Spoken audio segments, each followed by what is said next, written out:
Well, hello, everybody. Today I have the wonderful privilege of one of my mentors from, gosh, we were just talking, it was like 20 some years ago, 25, 26, 27 years ago, that I was first introduced to Dr. Lance Wallnau, who at that time was somebody that captured the attention of who I was and trying to understand the fullness of God. His mind that Dr. Lance had was so brilliant at the time. I remember capturing everything he would say when he was pastoring. I don't know if everybody that watches this, I think they need to know this, that he was a pastor before he became a leading voice in America right now. And so I got in tight with a secretary there and said, hey, every week I want you to send me a cassette tape of Dr. Lance. And they did that for years. And so from that, I began to follow him. And through the years, then I became a pastor. I had him here in Oregon many times. Traveled with him. Actually, we did an event in the Cedars. Remember that with March Lotus with all the ladies there. That was a few years ago. Anyway, that being said, I just think it's a wonderful privilege today. Thank you, Dr. Lance, for number one, just taking the time, because I followed you through all these years and still am following you every day as you continue to move on the progression of what's advancing on the earth through God's kingdom and the voice of you. So one of the things I'd like to ask you, because you've done some very powerful mentoring around the world, but I would like to know, and I think a lot of the viewers would love to know this, is the value of, you were pastoring, and I even remember you saying sometimes, he goes, I think in one of the things you presented at International Life Center where I was pastoring, you go, I'm always kind of dialed into the news. I have a hard time just shutting down the news. And here you are, now you are the news. And so I think this is so powerful because you interpret the prophetic realm so well. And I don't know if anybody knows this, and I'll just say one more thing about you that I just find so fascinating. I know that one of the times I was back with traveling with you, we were in Vermont, and we had this place where we were staying, and we were up in a kind of like in this Airbnb, and it was up towards the attic, and the room it was really hot. And the owner there ended up buying some air conditioners. I don't know if you remember that, some portable ones. And so we had to lift them up the stairs to get them in this room. They're heavier things, but it was a little more awkward to pack them up this flight of stairs. Anyway, in doing so, I twinked my back. And here I was supposed to be, helping you out and ministering that night. And you said, hey, you came in my room. You go, hey, you ready to go? And I go, man, I can hardly move. My back is really whacked. And you said, hey, let me just pray for that. So when you did, this incredible heat came into my back. And it took me by surprise, because a lot of times when people pray for people, you don't get that instant manifestation. And I realized, I go, man, that's way cool. And I said, you said, I'm done. I go, no, come back here. Put your hand back on me. What most people don't understand is, as powerful as the voice that you are in America right now, you are also powerfully in the supernatural. That's how I knew you. That's how I began to move with you back in the day. So that was just a little side story there. I know that that's probably one of the things I want to ask is, balancing that out, because as prolifically powerful you are in the media platform, you are also in the supernatural platform. Not only the prophet being with Kim Clement. Well, that's a great story to be reminded of that. I remember there was a young lady around that same time who was healed of tachycardia, and she had a heart condition.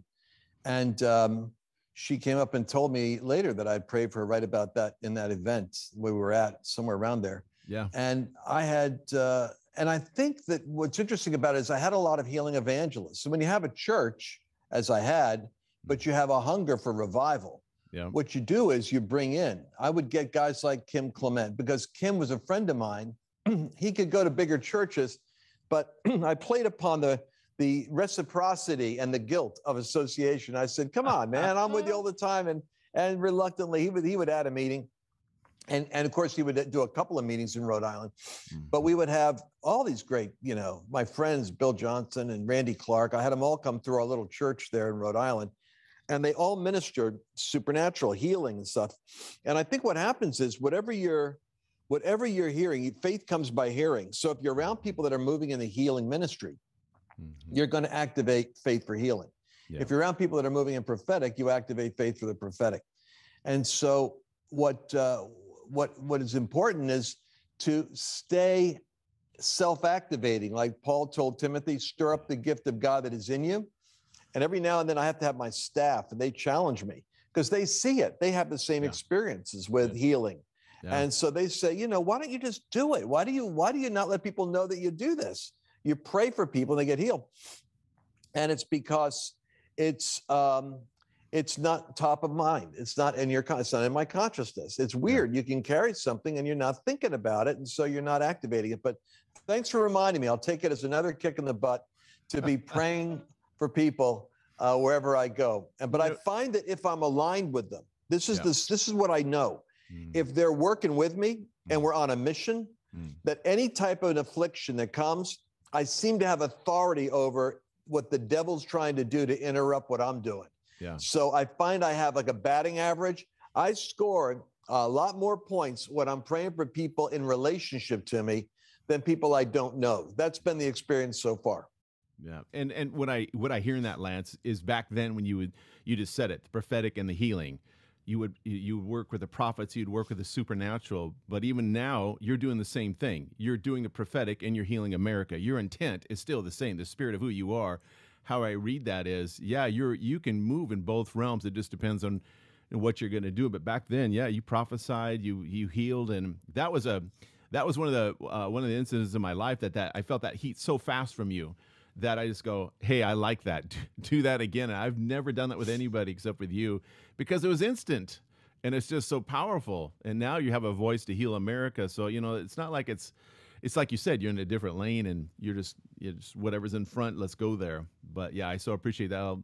I'll never forget that as long as I lived. I just thought I was just shocked. But anyway, that being said. But you're raising an interesting point here. And I think it's worth stopping and exploring. And that is that Jesus told the disciples, which is all of us, that you have authority to cast out demons. So we have this authority to cast demons. Now, demons are, it's kind of hard to create your theology around this, but you have this hierarchy of principalities and powers and rulers of the darkness of this world and spiritual wickedness in high places. There's a hierarchy there. And then you got your low-level executors, who are the demons. And the demons are somehow aligned with those powers, doing their mischievous work wherever they can to invade. Yeah. So we cast demons out of people, but we cast down principalities off of systems. So I look at mountains as a metaphor for systems, world systems, because the Bible does. It talks about mountains as a symbol of governments. So there's a hierarchy over government politics. There's a hierarchy over the media. There's a hierarchy over greed or Wall Street or banking and finance. And it seems to me that these verticals, as Candace Owen prefers to call them, these verticals, institutional verticals, are each of them with its own set of assigned spirits that are over it. So the Hollywood demons and the Hollywood principalities are different than the Washington demons and principalities, which deal with global affairs. So what I'm interested in, Barry, is that if it takes fasting and prayer to cast a demon out, how much corporate fasting and intercession has to go into casting down a prince? Because the principality is over all the demons in the government mountain. So you're taking on a demon here and a demon there, but there's something over there behind it. And when you see reformation or convulsions that deal with world wars, what you see is the collision of these powers contending for which ones are going to have control over the nations. And I say we're in the hour now where what Jesus anointed his apostles with was, behold, I give you power to cast out devils and to heal all manner of sickness and disease. I think all manner includes systemic sickness. There is a sickness that comes in government when it's corrupt. There's a systemic sickness that comes in media when it not only distorts the truth, but it propagandizes. And when it's woven into Disney Corporation, so that arts and media are now programming and in a sense, opening up your children to demonic infestation so that they become taken over by demons and confused as to their identity. I say it's time for the deliverance ministry to come back. Yeah. And while where it's a murky realm having powers over the principalities, it's a dangerous realm. Very. And it's difficult to understand how to heal a sick education system, media system, or corrupt economic system. It's while you're obedient in your local world, like the Apostle Paul, casting out the demon that's in front of you, that you disrupt the hierarchy. It's almost like a smart bomb. It goes all the way up and detonates something up there, which is why riots would break out in Ephesus and such, where Paul was hitting that one spirit that was coming against him. It went like a root canal right up to the root spirit and detonated a control over Ephesus, so an apostolic movement could be planted. Yeah, one of the things that is so powerful, Lance, you brought out some very powerful things. I remember back 20, 30 years ago, I go, hey, we're freeing people demonically, but there's a principality still in the region. How can that be? How can you have, like, but you explained it very well there.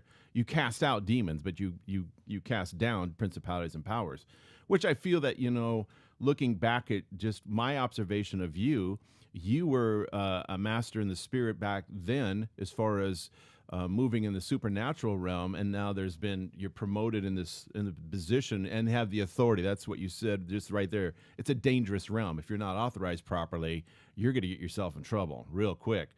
But I so appreciate the value of what you have done and modeled.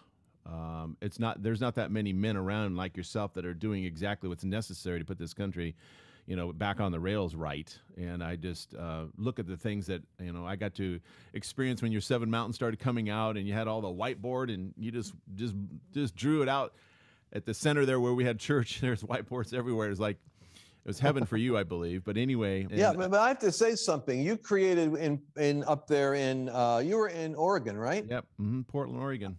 Portland, Oregon. Imagine how, look at how God put you in the epicenter of where the warfare, where the enemy was really wanting to do the most. It's crazy how Portland, if you had to say where the strongholds, it's like Seattle and Portland. Yep. This is crazy zoo out there. But when you were there, we had some of our best meetings. And Kim loved to do those meetings. I mean, he did them with you like he did them with me, and he did them with Bob Cathers. Yep. He did them with his friends. He was more comfortable being in the house of his friends than he was being in these big churches where he was kind of like an exotic species that they were all checking out. Good way but your meetings were were a great place for a whiteboard, because a lot of the thinking that I was developing was coming out of the live meetings we were doing there. And so they were invaluable because you already had the teaching and prophetic anointing on you. So you created an environment with worship and receptivity and with intercession that really helped to formulate a lot of what I ended up teaching. I didn't realize it at the time, but a lot of what I'm doing now was being worked out from the Bible with environments like you created where we could explore that stuff. Yeah, I still to this day, Lance, have your videos. I watch them just on the process because, you know, what a lot of people always ask, well, they'll say, oh, you know Lance? I go, yeah, I know Lance. I mean, it's not that I use the power and position of what I knew in my history more than I knew of the power of the heart to follow what God is trying to do on this earth, which you were leading at that time. So was Kim and Bob. But you bring up an interesting point here, that, you know, the process, you moving from pastoring to now where you're actually pastoring a nation. What is that? I mean, you know, a lot of people go, well, how did he get there? I'm going, well, I'm going to ask him that question. I'll ask him how was the process. You started out as a pastor, and I remember I used to laugh so hard about, you had your beginning church was over an automotive shop. You didn't know if you were drunk in the spirit or, you know, getting stoned from the fumes. I used to laugh at that. Still do. But and then you had the church there. But anyway, what was like in your heart? How did you transition from the church into the reality of where you are? What is there a set path? I mean, if people are going to go, what do I need to do? And I think it's more than it's unfolding, but I'll just let you answer that yourself. You know, I think it's so important that everybody, when you're following the call of God, you actually have, you make this really conscientious decision that I'm going to seek first the kingdom of God and his righteousness. And if you do that genuinely, then it puts you in a trajectory where you're in the current of God and God sucks you in. What with the benefit for me of the years past pastoring is all of us would avoid things we don't like. True. All of us would leave what we don't enjoy and only do what we like if we were autonomous and could do whatever we wanted. Right. But God uses money as a means of guidance, whether Christians like it or not. When Elijah found that the ravens were no longer providing meat, it drove him to the widow's house. Yeah. Your supply line is one of the ways that God refines and directs your engagement. And so for people that are independent, you'll find that, well, you're praying about the provision issue, but the provision issue is one of the ways that God is guiding you and protecting you from going in the wrong direction. So there's that. But with me, a lot of people don't get involved with church. They don't get involved with spiritual government. They have a distrust of others. And I have to say something. That makes you vulnerable. Because the more independent you are, the easier it is to pick you off. If you watch the mountain climbing, films, you go up the Himalayas and you go up alone, well, your survival rate is questionable going up with a group. But if you go up by yourself, I mean, what are you thinking? Because God built us so that they even went out 2 by 2 and came back and reported. So the idea is you're better off with an ecclesia or with a group of people that are all in the same mission and government and alignment, because that organization gives multiple points of checks and balances. So if the devil's got you going off in the wrong direction, you've got some government, some element that you've authorized in your life to say, hold on, let's talk about that. It's the benefit of a team that I've discovered over time rather than the restraint. And I say all that because when I pastored, I did so under a pastor and I hated it. And I didn't like it and I didn't want it. I wanted to do what I'm doing now, to be independent in the sense that I could choose what I focus on, where I go, and what I do. But prophecy is a gift if you get good prophecy. And that part of it said, in my prophetic words, Barry, that I was going to be part of this house. I was prophesied in a church. And I believed it so much. I lived in Philadelphia and I got the word in Providence, Rhode Island. Oh, wow. But the word was so powerful in my life that when the prophet said, this is your house, this is your people, and they'll stand behind you, I knew that eventually I'd be in front. But I knew that house and those leaders there, I had to come in and submit to. So the reason I pastored is because I submitted to the prophetic process I didn't like. And it involved oversight. It involved leadership. It involved people that I could say in some ways I could see their flaws. And instead of using that as a justification for going, like so many independent Christians do, I had to take it as a challenge to pray for them in those areas and to cover them and intercede for them and to fill the gap for them. And eventually, when they were gone, it inevitably happened that I took their place. Now I'm heading up a church I didn't want in an office I didn't feel called to. And it was all by God's providence because that's where I met Kim. Yeah. That was where I got the springboard to leave. And so when I hit 50, the time of my pastoring was over. And most people, it seems like a late time in life to start a career. Right. But it took me from probably 30 to 50, 20 years to learn certain principles that would allow me to step out onto my own and at least make it as long as I have right now, doing what I'm doing. But I'm saying that because I suspect, Barry, that we've got a lot of internet people that love prophets, and they love to hear them and love to follow them. But I'll bet you 90% of them don't have a government in their life that can challenge them, reprove, rebuke, exhort, correct, advise, encourage. And I meet the survivors now. I meet the guys like you that are good, that made it, that had to forage in the wilderness, so to speak, to find the right leaders and mentors and relationships. And I meet you, the survivors. And for every one of you that's doing well right now, you could look over your shoulder and see shipwrecks on all sides.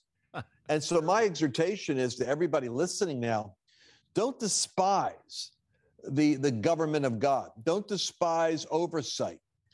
And if you find oversight that you really trust and believe in, if they're open to a relationship with you, then make it a real relationship and let your major decisions have their feedback and their counsel. Maybe they don't have the authority to say, don't do it or do it. But like my children, I love the fact that to this day, they'll seek advice and counsel. They're autonomous. They can do what they want to do. But why do they come for counsel? Because they know that I love them and I want them to succeed, and that the advice I give will be for them, their best interest. They may or may not act on it, but I enjoy the privilege of having the ability to speak into them. So that's a word for folks that are out there loving to follow the gurus on the internet. That's great. But Barry, if you've got a tribe of people that's watching you on a regular basis, they really need to approach you and ask for a more concrete relationship. Because where we're heading now, it's the gates of hell against the gates of Zion. And there are no independents at the gates. The only thing authorized to go up against hell is the church. And the church implies more than one person. So you have to be in an ecclesia relationship with more than one if you're going to take on principalities. Yeah, God, that is so good. I mean, Lance, you've said so much there. You can unpackage that as you do so well. 4 or 5, 6 hours to really unload that. But I remember the first message I heard you saying, enduring the contradiction, was one of the things you taught me very well. And the process that you're saying. It's really funny how, if I can say it this way, the church culture loves to spectate the prophetic, but they failed to go through the process to manifest the word. I always say it this way: prophecy comes true when you come true. And so the value of moving the truth from hearing it to the value of now you've become it is very powerful. And I remember back in the day, it's even whether it's David in Hebron trying to get to Zion, and it took a pack of people to say, hey, we're going to anoint you now.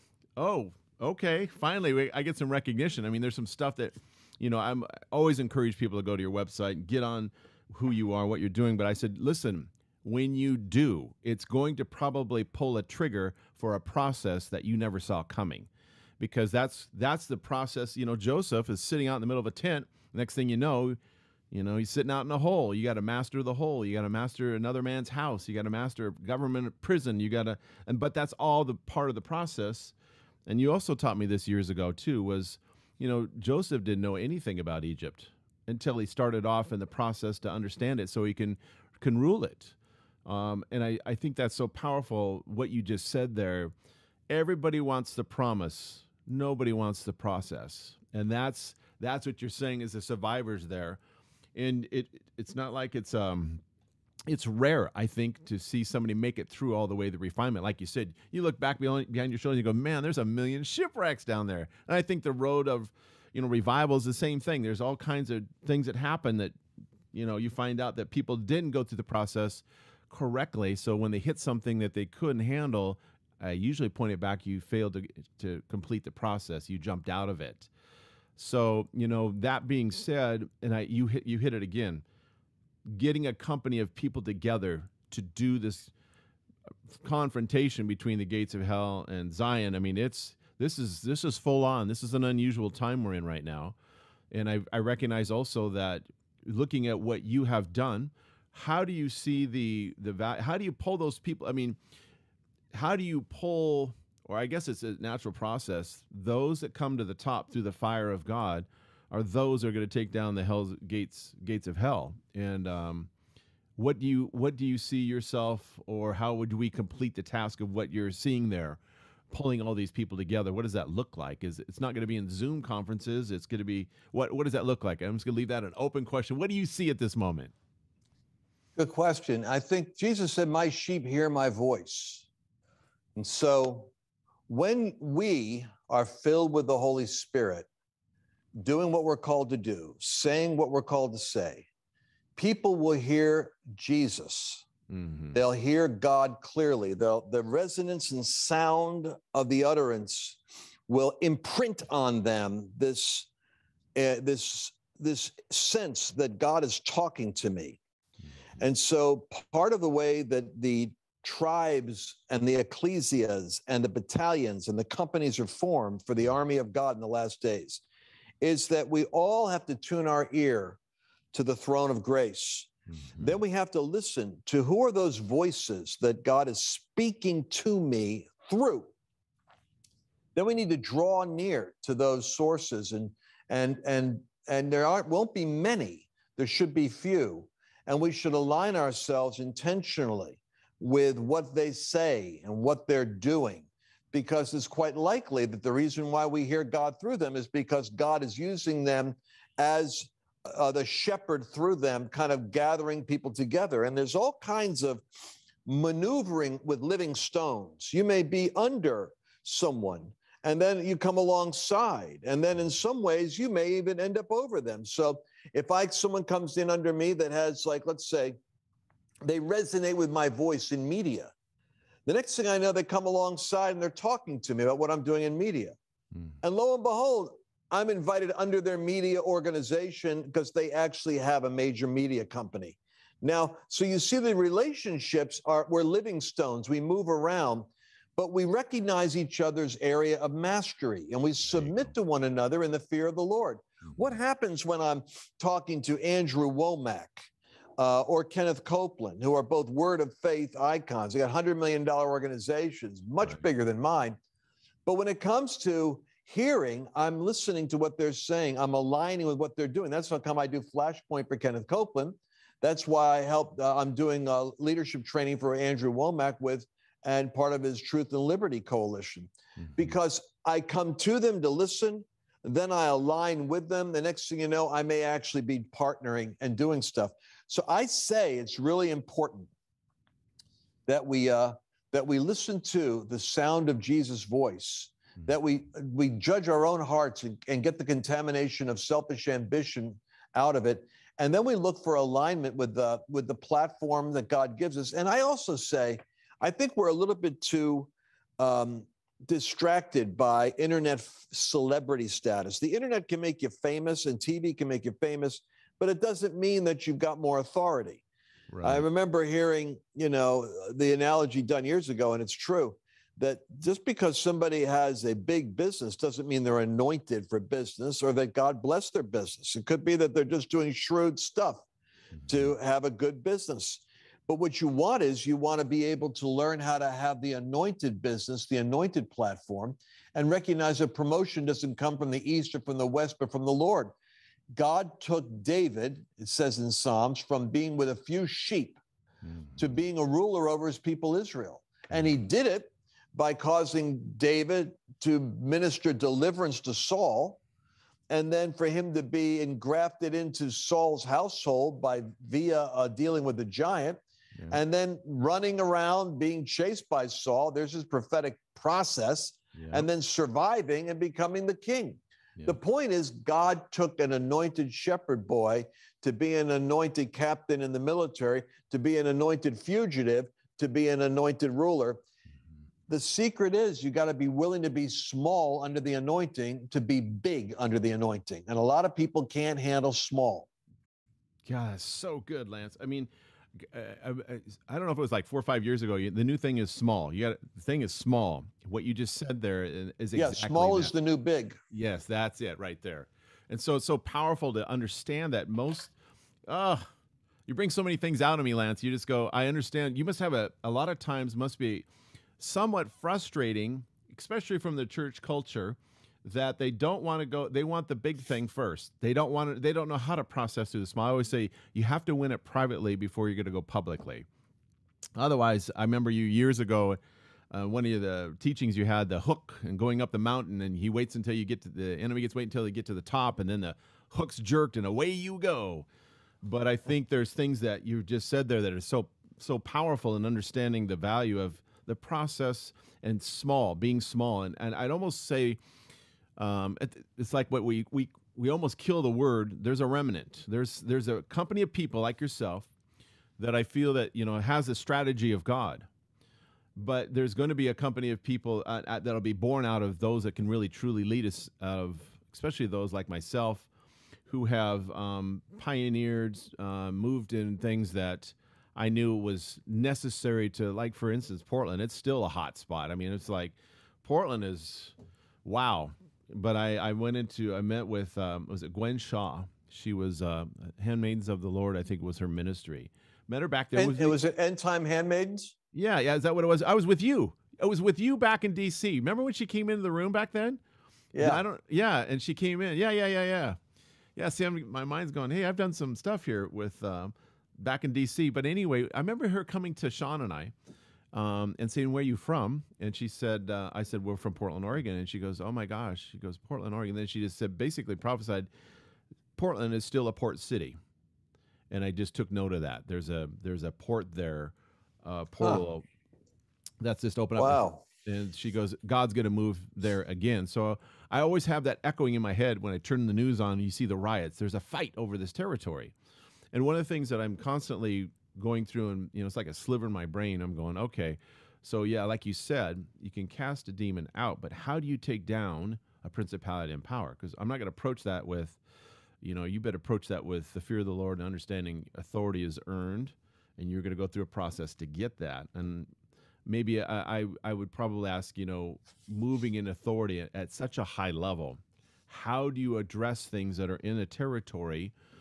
Well, I don't think you can outside of going through a process and earn the authority to do that. Things that are sitting over the city, for instance, great people getting saved in the churches, but the principality still yet rests. What's the effective way to get rid of that principality? How do you do that? In the want of people is the destruction of any prince. That goes for good princes like Donald Trump when he doesn't have enough advocates fighting for him for election integrity. It's the destruction of a godly prince. But it works in reverse. Joe Biden's poll numbers right now are the divine. I said it before and I taught it and it wasn't sexy then, but it's getting accurate now. Yeah. I said what's going to happen in America is going to be God's going to let it have its way. They will overrule the counsel and wisdom of God and make their own man-made choice. Like Paul's saying, sirs, I perceive this voyage is going to be with loss of cargo. Yep. But there we have it. They chose to take off and they got into a storm where they lost their ship, they lost their economy, and they almost lost their lives. And the only thing that held them together was the religious fanatic they overturned in the election and when they decided to go sail off. And now they had to go back and say, what do we do? And the voice they rejected became the voice that caused them to survive. And that's where America's getting its lesson right now. And there's a Malta, and there's an island where that ship was crashed up. And Malta is the unexplored province of the territory that God gives to his people when they endure the contradiction of sinners against themselves. And so this is a very clear biblical model that if you endure the attack that Satan sends, God gives you payback. Yeah. And payback comes a little later. It comes in a different form, but it's nevertheless new territory. And you get Malta. We're heading for Malta. Now, will the church be able to handle Malta? If we can learn not to fight with each other and focus on the enemy, we can win in Malta. And but it's going to be, you're going to have to stay sane while you watch the breakup of this lawless regime. And you have to be willing to fight the fight that God's got you in. How do you win? You asked a good question. How do you win? You have to identify what sphere you're assigned to. And for instance, critical race theory. Yep. Every Christian, there's 100,000 boards, school boards in the United States, I think. And there are 10,000 directors. Well, that should be manageable for us. We have to go for the school boards. And we have to go for the school systems. And we got to go for the meetings. We have to push back and join the organizations that are the activists, because all the activist organizations that are on the front lines, largely led by women, many of them by Christians, there's the destruction of the prince, because they're carving away the people's support. And like I said, in the want of people is the destruction of any prince. The principality that was assigned to North America is going down, even as Biden's ratings are going down. Amen. The American people didn't sign off on Disney converting their children into anxiety over their sexual gender. Right. They're not signing off on this. The Hispanic community, by droves, is rejecting the modern Democratic platform. The Democratic platform is too ideologically intoxicated to be flexible. So they'll self-destruct. And into that self-destruction, God himself is causing a want of people to destroy this prince. The support is eroding daily. Now we have to pray that there's going to be a new breakthrough that'll happen, and that it's going to happen with a turning of the nation to righteousness, not just to a change of leadership, but we have to somehow see this yet go to the next level and turn away from darkness to light, from the power of Satan to the power of God. And we have to start to find new advocates that are going to paint this in the language of the moral decision that is there rather than the political decision. Mm-hmm. So bringing all that into, focusing light, if I can say it that way, changing ambient light to laser light. The value of what you just said, what would you do as far as what you just said there, what is the number one thing in America, if you could just say, this is what we need to do as a tribe of citizens of the kingdom of God, we must do this. That one thing, what's the critical thing right now? Well, and when you say we must do this, it's almost like trying to create a Twitter post that, in 130, words or 130 characters, summarize, the doctrine of, salvation, sanctification, and eternal judgment. Right. So it's a little bit more. We got 60. God couldn't put it in a Twitter post. We gave us 66 books. Right. That's it. Right. So if God didn't do it, I'm not going to try to do it. But if you wanted to get the simple answer, it's to recognize that you have limited influence at a national level. Stop obsessing over the news cycle and what's happening on the border or in the economy or what your favorite conspiracy theory is. You really have very little power over what's going on at the national level. It's humbling to recognize that, but it's also relief because God isn't holding you accountable, right, for getting Trump back into office right now. I had the Lord rebuke me recently. It was kind of interesting, where he showed me the story of Peter and John, where Jesus goes to Peter and says, and tells him by what manner of death you will glorify God. When you were young, you went about and ran wherever you wanted, and you did what you wanted. But when you are old, you will stretch forth your hands, and another will take you where you do not want to go. Yep. And this he spake, signifying by what manner of death Peter would glorify God, which meant martyrdom at an old age. And by the way, martyrdom in a way Peter wasn't particularly enthusiastic about. Exactly. Then Peter hears it, and only Jesus can do this. Jesus can tell you how you're going to die. And instead of it being like a Stephen King freaky experience, you go, right, wow, and then he turns and he sees his buddy John. And this is so beautiful. It tells you the relationship of the disciples with Jesus, because Peter gets that word and then he looks over his shoulder and goes, hey, what about him? Because he's a nosebag. He wants to know what's going to happen with his best friend. He wants to be able to tell. He actually would love to be able to tell John what Jesus said. So Jesus looks at him and almost has to rebuke him and says, look, if I want him to be alive till I return, what's that to you? Yeah. In other words, what I do with him is none of your business. Right. Your job, Peter, is just stay focused. It's like up to the end. Poor Peter's getting the jerk slacked out of him by, Jesus again goes, what does it make a difference to you what I do with him? Your job is follow me. You follow me. Right. Don't worry about him. Now catch this, Barry. You follow me. Don't worry about what I do with him. Now, you want to really offend a bunch of my followers? Yeah. Your job is to follow Jesus. It's none of your business what Jesus does with Donald Trump. Right. Oh, well, they've all taken that on as their life mission. Yeah. Well, think about that. If God didn't call you to make sure that Donald Trump is back in the White House, then your obsessing over it is taking up psychic oxygen from your actual accountability at the judgment seat. Jesus is going to be asking you about, what did you do with the kids I assigned to you in your neighborhood? What did you do with the school system? What did you do with your family? What did you do with that business I told you to start? What did you do with the money I told you to invest? I was worried about them stealing the election. And the Lord will say, you weren't a very good steward with what I gave you, were you? So let me just start by saying, when we make the assumption, Barry, what do we got to do to save America? I have to back up and say, the number one job you've got is to hear the assignment God gave you and to pursue it. Because it's in pursuing that assignment that you will help save America. It's in that obedience that you affect what happens with Donald Trump. So here's the irony. After the Lord says to me of all people, the guy that popularized Trump as a Cyrus, right, says, if I will that Donald Trump is back in the White House, what is that to you? Wow. Your job is to follow me. Don't get your priorities confused. Wow. You're not serving me and Donald Trump's election campaign. Wow. So it's like, it's good. Yes, sir. Yeah. Now, 1 week later, I'm having a meeting with Donald Trump's domestic policy team. Mm-hmm.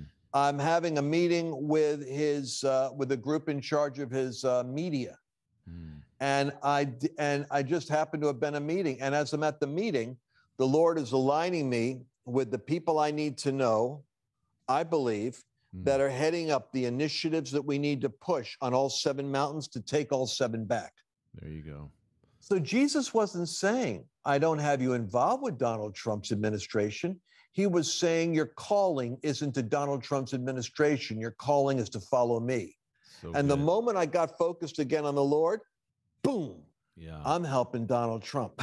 Yeah, that's awesome. But I got my priorities right. Right. I had to flip them over. Yeah. So the first thing is look local, not national.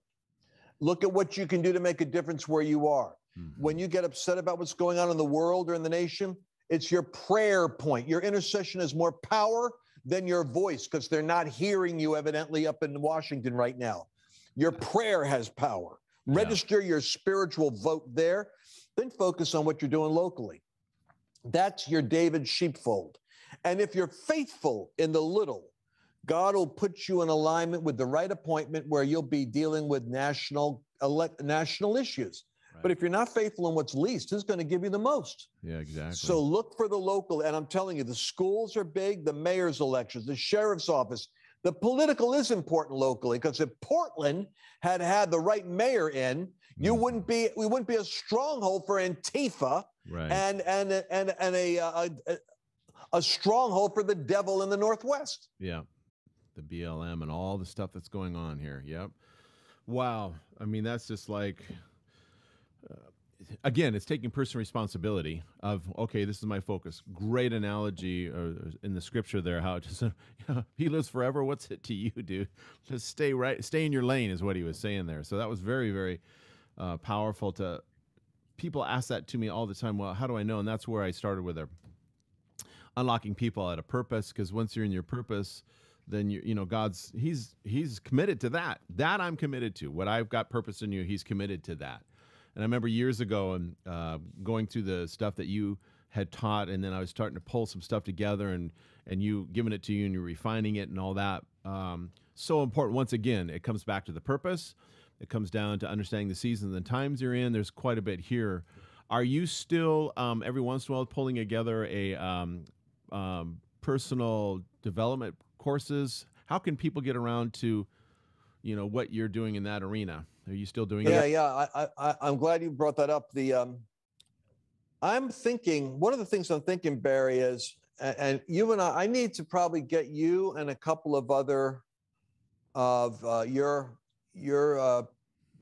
peer, I'd say ministries together. I was talking with Mike Hayes about this yesterday, and he said to me that he gets together with with different pastors and leaders for informal time down there at his place down there in Florida. Mm-hmm. And they hang out for a day or two, and they go out on his boat and they go fishing. He cooks, but basically it's this networking of leaders together, and he's kind of like informally updating them and helping them with what they're doing. Mm-hmm. And I think we ought to do that. That's what I'm getting. because I've got you, and I got a couple of other people in my mind right now that might make for interesting connections with all of what you're all doing. So I'm saying it out loud because the Lord keeps bringing it up to me while I'm sitting here, that we need to have that update, that gathering, that round table. Yep. But while that's in my mind, what I want to say is level10living.com is where right now we have our most powerful material that we've got.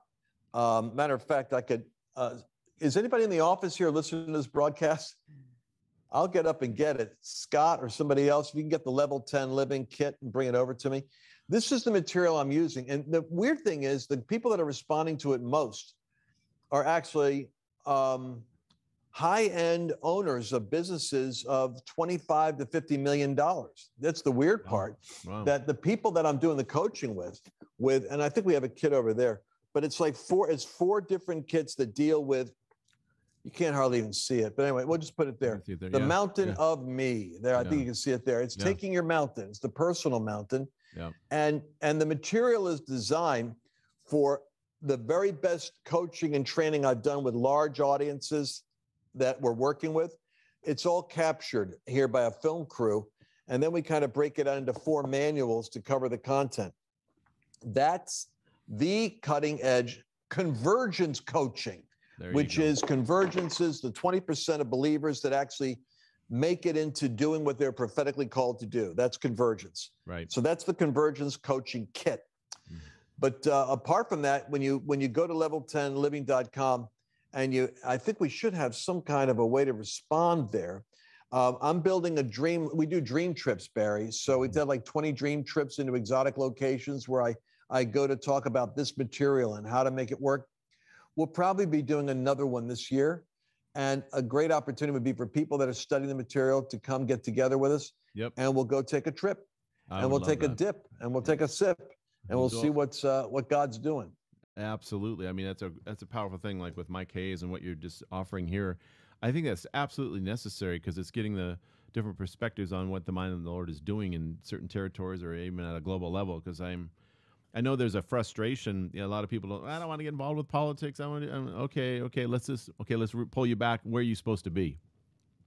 But after, coming into this reality, what I did 25 years ago with you, I found out that the reality of really pulling in the value, and that's why I started Living Life by Design with Dr. Tina Hay, and it's taken us places in government places, high officials, presidents, all that. That's all happened. And I say that because I believe there's a territory for each person that they have to take governance in. You have to take personal responsibility to know how to manage that. And I'm so thankful that I came across you so many years ago. It just goes by so fast. I think, man, that was quick 25, but so thankful for what you've done. How can us, as I'm saying, the company people I'm with, can strengthen you? How can we do that? Well, what I would encourage you to do is go to lancewallnau.com and download the Activist Guide. We have an Activist Guide. It's our first draft, but it has over 100 organizations people don't know about. These are great people being faithful with the small sheepfold that they've got, but they're making massive differences. Awesome. Go there and download the Activist Guide and take a look at all the different organizations and find out what you resonate with, find out what you have a passion for, get better informed about how to take territory, how to occupy territory, how to change territory. The Activist Guide will help you find your Book of Acts activism, where you could start to do something, even if it's just getting more informed. lancewallnau.com, go download the Activist Guide. And I believe that the Lord's going to begin to give direction, Barry, to the folks that are seeking that. If they're watching this and they stayed this long into this broadcast, then I believe that the hand of the Lord is upon them for prophetic purposes. And with all the turbulence that is potentially on the horizon, you want to be on board. Even if the ship is in the tempest, you want to be on the ship that God's on board with, because that ship is going to take you to Malta. Yeah, that's so good. Well, I just want to say thank you again, Lance. I miss the value of this one to one. I'm always watching you from afar, and of course, for the years that I had you in Portland here, you've made a very powerful impact, not only for me personally, but in this territory. And people continue. I promote strong what you are doing because I feel the value that's in it is the movement of what God's doing now.